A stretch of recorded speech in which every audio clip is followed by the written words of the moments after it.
사모하는 영혼에게, 이 제목으로 오늘 말씀 전하겠는데요. 이 영혼이 있다는 믿음은 보편적인 것이죠. 어느 시대에나 어디나 모든 사람이 다 영혼이 사람에게 있다 하는 것을 믿고 인정하고 그렇습니다. 그런데요, 만일 누가 여러분에게 그러면 영혼이 뭐예요? 이렇게 묻는다면 뭐라고 대답하시겠습니까? 우리는 인간에게 영혼이 있고 이 영혼이 중요하다 하는 거는 다 알고 믿고 하지만은 이 영혼에 대해서 명확히 알지는 못하고 있죠. 안 그런가요? 잘 알고 계시나요? 예.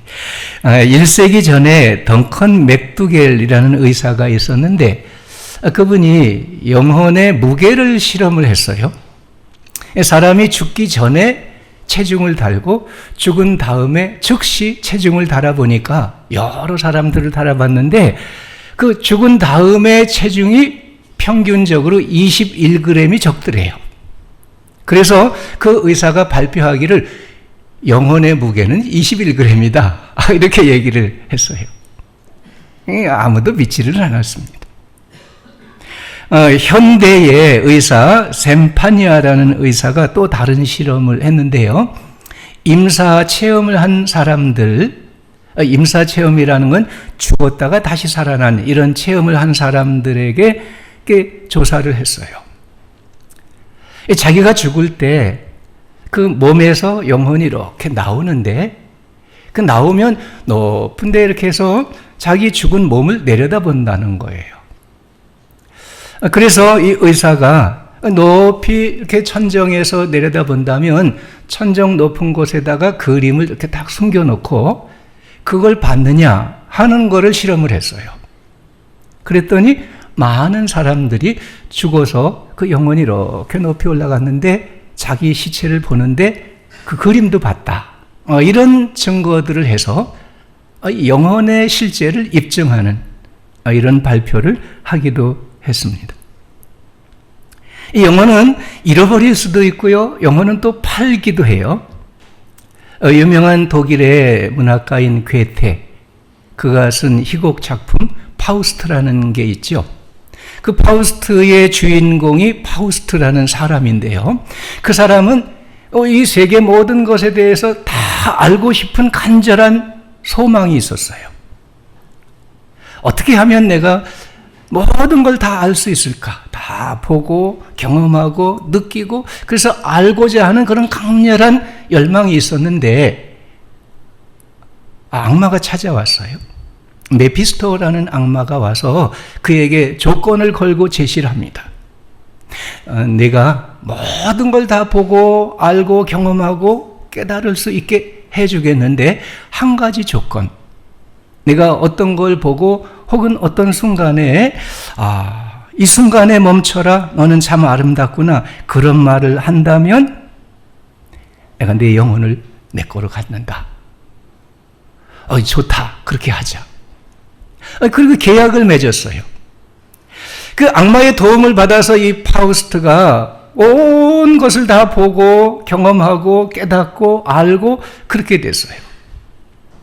그러다가 어느 순간에 그만 이 악마와 계약한 말을 하고 말았어요. 그런데 그거는 어떤 무엇을 보고 아름답다 그게 아니고 이 모든 것을 보고 깨닫고 알게 된 그 순간이 참 귀하다는 거죠. 그래서 얘기를 했어요. 이 순간아 멈춰라. 너는 참 아름답구나. 이 말을 하고 마는 거예요. 그래서 그 결과 메피스토에게 자기 영혼을 뺏기게 됐는데요. 그런데 천사가 와서 도와줘서 구원을 받았다. 이건 작품이에요. 그런 이야기가 있습니다. 여러분 SOS라는 거 뭔지 아시죠? 뭐예요? 위급할 때 구조를 요청하는 신호예요. 그럼 그 SOS의 뜻이 뭔지 아세요? Save our soul이라는 거예요. 우리의 영혼을 구해 주십시오. 이런 기호죠. 예전에는 부흥회를 많이 했어요. 부흥회 하면 많이 성도들 모이고요, 찬송하고 기도하고 말씀 듣고 은혜 받고 이렇게 했는데요. 요즘은 참 부흥회를 그렇게 사모하지 않지요. 예전에 부흥사들은요, 그 말씀을 전하는 중에 한결같이 한 말씀 한 가지가 있어요. 그건 뭐냐면, 여러분 죽어가는 영혼을 구원합시다. 그러면 성도들이 아멘 그랬어요. 그리고 나가서 전도해서 영혼을 구원하는 일에 열정을 다했었죠. 죽어가는 영혼을 구원한다 하는 거예요. 예수님께서 십자가에 돌아가셨는데요, 십자가에 달려서 7마디 말씀하셨죠. 마지막으로 예수님께서 십자가에 돌아가시면서 하나님께 기도를 드렸어요. 무슨 기도를 드렸는지 기억하세요? 아버지여, 내 영혼을 아버지 손에 부탁하나이다. 예수님께서 자기 영혼을 하나님 아버지 손에 부탁드리는 그런 기도를 마지막으로 하셨어요. 여러분, 영혼이 뭘까요? 하나님께서 사람을 만드실 때 흙으로 사람을 지으시고 그 코에 생기를 불어넣으셨어요. 그래서 그가 산 사람, 생령이 되었다. 창세기에 말씀을 하고 있죠. 바로 거기에 있습니다. 영혼이란 사람 안에 사람, 속사람을 말하는 거예요. 또 성경에 말씀했죠. 사람은 외모를 보거니와 나 여호와는 중심을 보느니라. 이 외모가 아닌 외모 안에 들어있는 중심, 하나님이 보시는 중심, 그것이 바로 영혼인 것을 알 수가 있는 거예요. 달라스 윌라드라는 분이 있는데 마음의 혁신이라는 책에서 이 영혼에 대해서 이렇게 설명을 하고 있습니다. 당신의 삶을 움직이는 것은 영혼이다. 바깥 상황도 자기의 생각도 의지도 감정도 아니다. 당신의 영혼이 당신의 삶을 움직인다. 영혼은 자아의 다양한 요소에서 일어나는 모든 일을 연결하고 통일하고 생기를 주는 전인, 훌빙, 전인이다. 영혼은 인간의 생명점이다. 그렇게 얘기를 하고 있습니다. 여러분, 컴퓨터 사용하시는 분들, 컴퓨터 안에 여러 가지 프로그램들이 들어있죠. 한글 프로그램, 영어 프로그램, 통계를 작성하는 엑셀 프로그램, 또 인터넷 프로그램, 이런 것들이 다 있어요. 근데 이 여러 가지 프로그램을 운영하게 하는 운영 체계가 있어요. 대부분 윈도우라는 운영 체계를 사용하는데요. 바로 이 운영 체계, 윈도우가 그 컴퓨터에 있는 여러 가지 프로그램들을 운영해서 작업을 하고 이렇게 연결하고 이렇게 할 수 있게 만들어주는 거예요. 이것처럼 영혼은 사람의 모든 영역을 통일해서 삶을 총체적으로 만들어주는 운영체계, 사람의 운영체계가 영혼이다. 이렇게 설명을 할 수 있는 거예요. 영혼은 사람의 몸과 마음, 사람의 지성과 감정과 의지, 이 모든 것들을 조화시키고 통일할 수 있도록 하는 거예요. 영혼은 사람과 사람의 관계, 사람과 자연의 관계, 사람과 하나님의 관계를 이어주는 이런 역할, 이것이 바로 영혼이 하는 역할이다 하는 거죠. 그러니까요, 사람은요, 그 영혼이 뭘 사모하느냐에 따라서 사람이 달라지는 거고요. 그 삶도 달라지는 겁니다. 그 영혼이 이걸 사모하면은요, 이런 사람이 돼요. 이렇게 살아가는 거예요. 그 영혼이 저걸 사모하면은요, 저런 사람이 돼요. 저렇게 살아가요. 육신의 천박한 것을 사모하고 살면은요, 팡탕하고 천박한 사람이 되는 거예요. 고상한 것 사모하고 그걸 바라보고 살아가면 고상한 사람이 되죠. 하나님의 은혜를 사모하고요, 거룩함을 사모하고요, 하나님의 사랑과 능력과 축복을 사모하며 살아가면 하나님의 거룩한 백성이 되는 거죠. 한 엄마가 있었어요. 행복한 가정을 만들고요. 특별히 성공하는 자녀들을 만들려고 노력을 했습니다. 열심히 가정을 위해서, 자녀들을 위해서 애쓰고 노력했는데요. 그런데 남편이 그 아내를 별로 도와주지를 않아요. 그래서 늘 마음에 불평이 있었어요. 화가 침울했어요. 그렇지만 남편에게 특별히 말은 하지 않고 지냈는데요. 그럴수록 더 아이들에게 애착을 가지고 엄마로서 할 수 있는 모든 것을 다 열심히 했어요. 요즘 우리나라의 자녀를 이렇게 하기 위해서 했다가 참 심각한 문제에 이렇게 부딪힌 사람이 있지요. 어디 그 사람뿐이겠어요? 모든 아버지, 모든 어머니들이 다 비슷하죠. 이렇게 자기 아이들에게 엄마가 애착을 가지고 모든 걸 다 했는데요. 그래도 그 자녀들이 성적은 나쁘고요. 말은 안 듣고요. 절망과 분노의 마음이 가득했어요. 이렇게 지나면서 나이가 점점 들어가고요.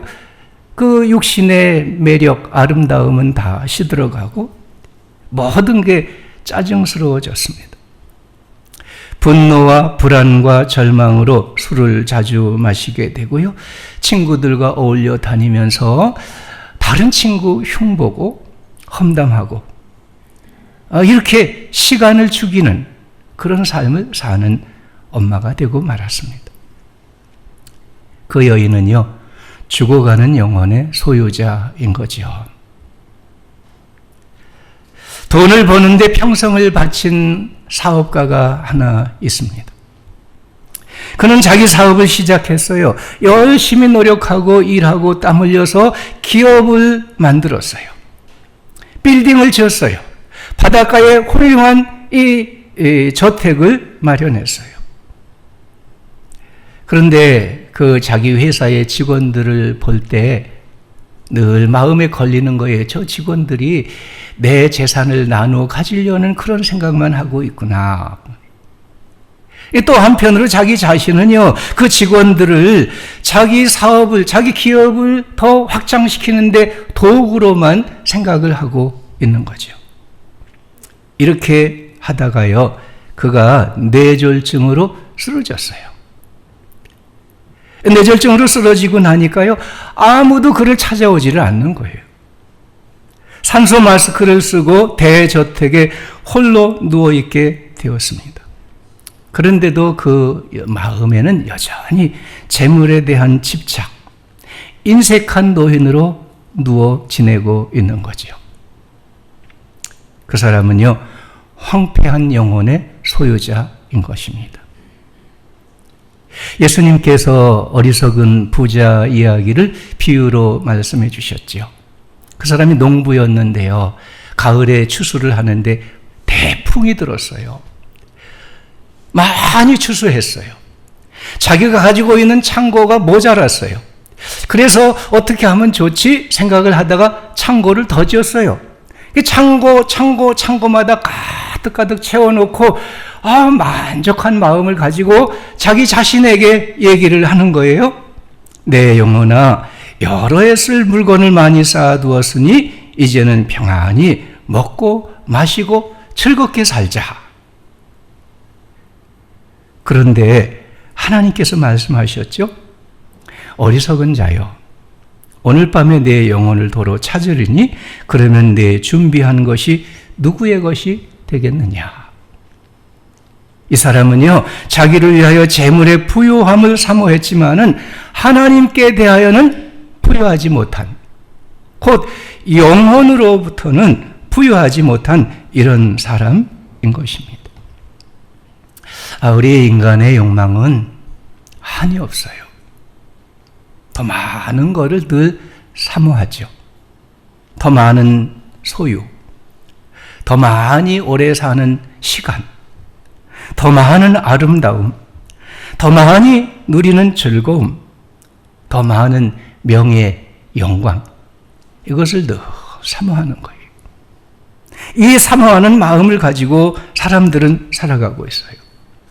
그러나 그러한 육신의 욕망을 사모함으로 사는 인생은 가난한 영혼이 되는 거예요. 황폐하고 절망하고 죽어가는 영혼의 사람이 될 뿐인 것입니다. 우리가 살아가는 세상의 현실은 늘 버겁고 힘들지요.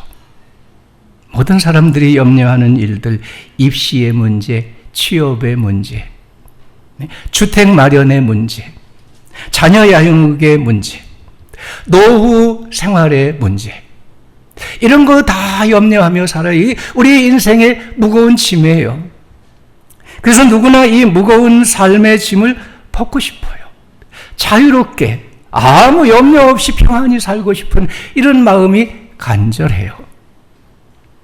세상의 심리학과 문화는 이 문제에 대해서 대답을 말합니다. 내 마음을 다스려라. 내 자아를 추구하라. 이렇게 제시를 하죠.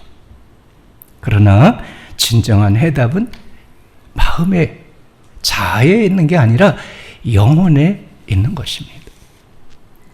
여러분, 여러분의 영혼은 삶의 무거운 짐으로부터 자유하십니까? 평안을 누리십니까?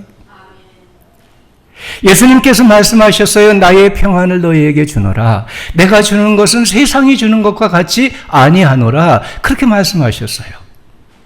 그렇다면 우리가 예수님을 믿고 그 평안을 받고 누려야 되겠는데, 어떻게 하면 주님께서 주시는 그 주님의 평안, 우리가 받고 그 평안을 누리며 살아갈 수가 있을까요?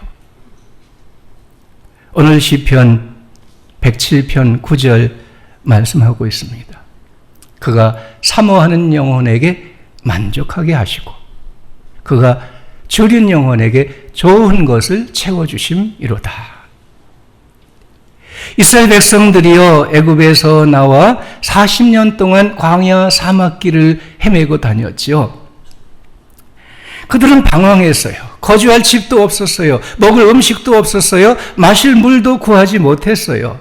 몸도 마음도 영혼도 피곤해졌어요. 그럴 때 그들이 하나님 앞에 부르짖어 기도했어요. 사모하는 영혼으로 하나님께 부르짖어 기도했지요. 107편 말씀 6절, 13절, 19절, 28절에 똑같이 얘기를 하고 있습니다. 이에 그들이 여호와께 부르짖음에, 이스라엘 백성들이 여호와 하나님께 부르짖어 기도한 거예요. 영혼의 사모함을 가지고 부르짖어 기도한 거죠. 그들이 광야 사막길에서 거주할 땅을 찾지 못하고 졸이고 목마르고 영혼이 피곤할 때에 근심 중에 이스라엘 백성들은 불평하고 원망하며 부르짖었지만 모세는 믿음을 가지고 간절히 부르짖어 기도했지요. 하나님께서 응답해 주셨어요. 그들을 건져주시고요, 먹을 거 주시고요, 마실 물 주시고요, 밤에도 낮에도 밝게 길을 인도해 주시고 마침내 가나안 땅에 들어가 거주하는 은혜를 주셨습니다. 사람이 망하여 그늘에 앉고 곤고와 쇠사슬에 매이고 엎드러져도 돕는 자가 없는 이런 때가 있어요. 이때에도 하나님께 부르짖으면 말씀을 보내어 고통에서 고치시고 위험한 지경에서 건져주신다 말씀하고 있어요. 때로 우리는 질병으로 자리에 눕습니다. 그 병으로 아픈 몸, 고통, 신음을 토합니다. 음식을 먹기도 싫어합니다. 사망의 문 앞에 이르게 되지요. 이때에도 하나님께 부르짖으면 하나님께서 고통에서 건지시고 위험한 지경에서 살려주시고 주님의 영원한 생명으로 인도해 주시는 거예요. 망망대해와 같은 세상에서 광풍이 일어나 마음이 두려움으로 녹고 몸이 취한 자처럼 비틀거리고 모든 지각이 혼돈에 빠지게 될 때가 있습니다. 이때에도 여호와께 부르짖어 기도하면 광풍을 고요하게 하고 물결을 잔잔하게 하시고 평안한 중에 그들이 바라는 항구로 인도해 주신다 말씀하고 있습니다. 오늘 우리는 하나님의 도우심을 믿습니다. 하나님의 구원을 사모합니다. 그래서 사모하는 영혼으로 부르짖어 기도합니다. 그럴 때 하나님께서는 오늘 우리들에게도 응답하시고 도우시고 구원하시며 은혜로 역사해 주십니다. 말씀하신 대로 그가 사모하는 영혼에게 만족을 주시고 줄인 영혼에게 좋은 것으로 채워 주십니다. 아멘. 아멘. 한나라는 여인은요, 자식이 없어서 서러움을 많이 당하는 여인이었어요. 그 하나님 앞에 나가서 사모하는 마음을 가지고 눈물로 통곡하며 기도를 드렸죠. 하나님께서 그 기도를 들어주셨어요. 그 사무엘을 낳게 하시고요. 그것만 아니라 이어서 아들 셋, 딸 둘을 더 주셨어요. 한나가 하나님 앞에 기도할 때 하나님 앞에 서원한 대로 이 아이가 젖을 뗀 다음에 엘리 제사장에게 데리고 가서 그에게 맡겼어요. 제사장 밑에서 교육을 받고 자라나게 됐죠. 그가 후에 하나님의 세우심을 받아서 이스라엘의 사사가 되고 선지자가 되고 제사장이 되고 나중에는 이스라엘의 왕을 세우는 이스라엘 국가의 기초를 닦는 이런 인물이 될 수 있었습니다. 12년 동안이나 하열병을 앓던 여인이 있었어요. 그 병을 고치기 위해서 안 가본 데 없고요. 안 먹어본 약이 없었어요. 자기 가지고 있는 돈 다 쓰도록 여기저기 다 찾아다니고 이것저것 다 해봤지만 낫지 않았어요. 그런데 하루는 자기가 사는 동네에 예수님께서 오셨다는 소문이 들려왔어요. 이 여인은 예수님께서 내 병을 고치실 수 있을 거다.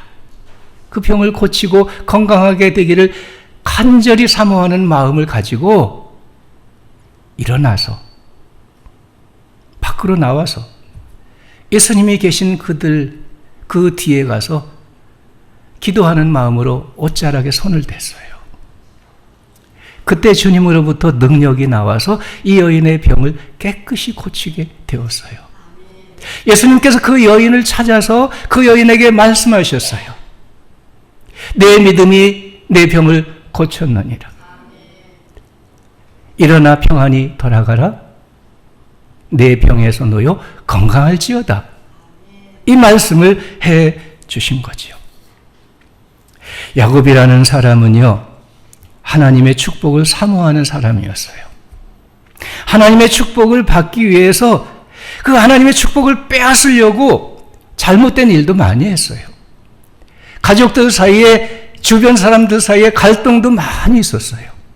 그렇지만 그는 아주 열심히 일했고요. 그래서 재물을 많이 모았죠. 재물을 많이 모아가지고 고향으로 돌아오는 길에 야복강 강가에서 밤새워 기도를 하게 되었는데요. 그 기도할 때 천사가 나타났어요.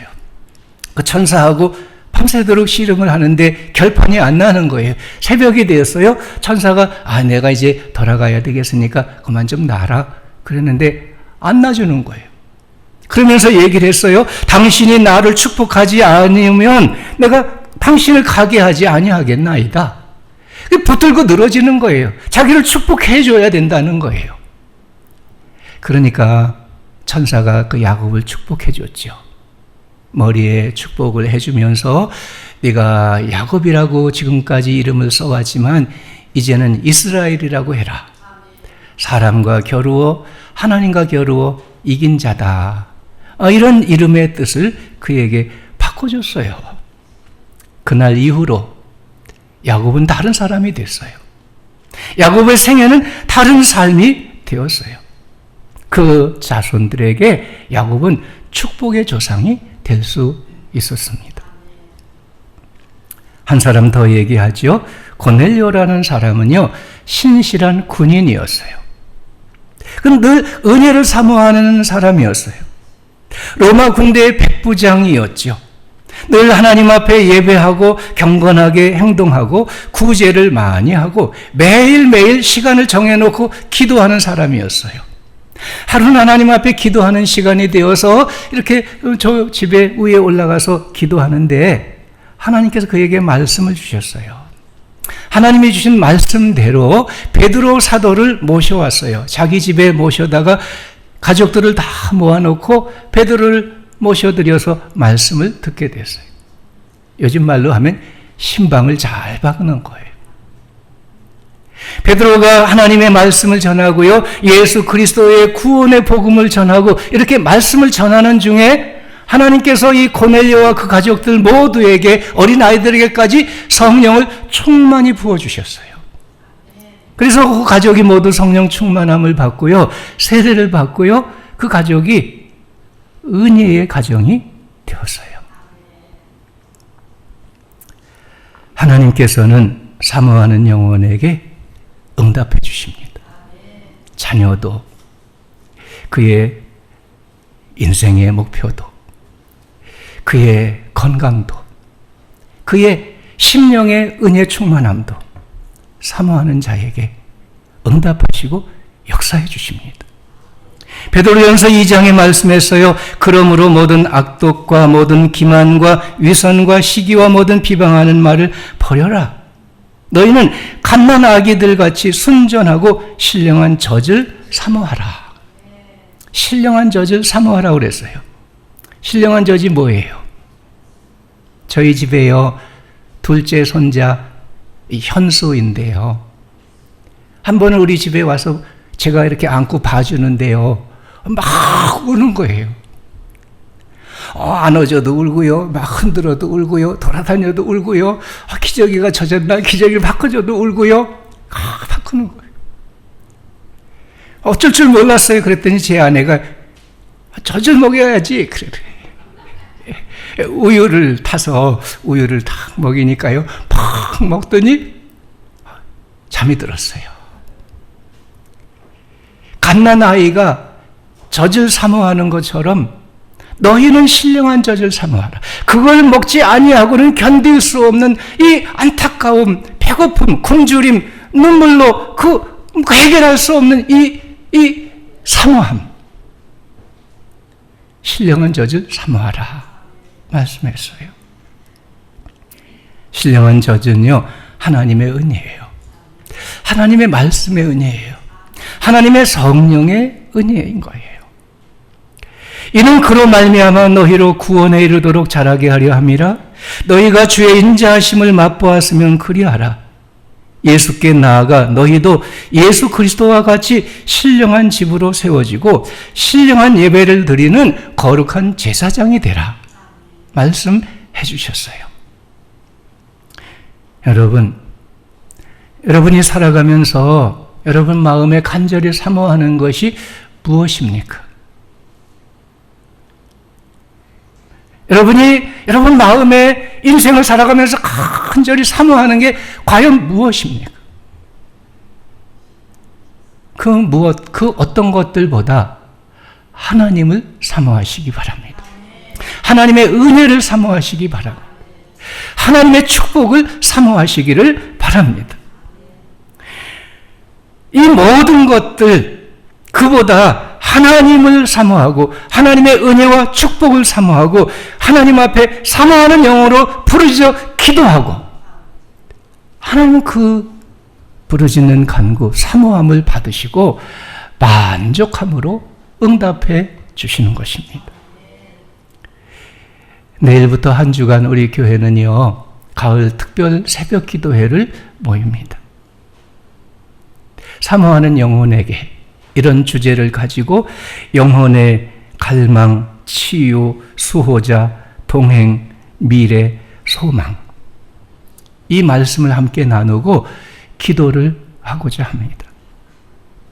여러분, 다른 때는 몰라도요, 가을을 시작하면서 한 주간 특별 새벽 기도회는 꼭 오시기를 바랍니다. 사모하는 영혼으로 부르짖어 기도하시기 바랍니다. 하나님께서 약속하신 대로 사모하는 영혼에게 만족함을 주시는 그 은혜를 받으실 수 있기를 바랍니다. 하나님의 말씀과 축복하심을 가장 좋은 것으로 채워주신 그 은혜 가운데 하나님 앞에 감사와 찬송과 영광을 돌리며 살아가는 여러분의 삶이 될 수 있기를 간절히 축원합니다.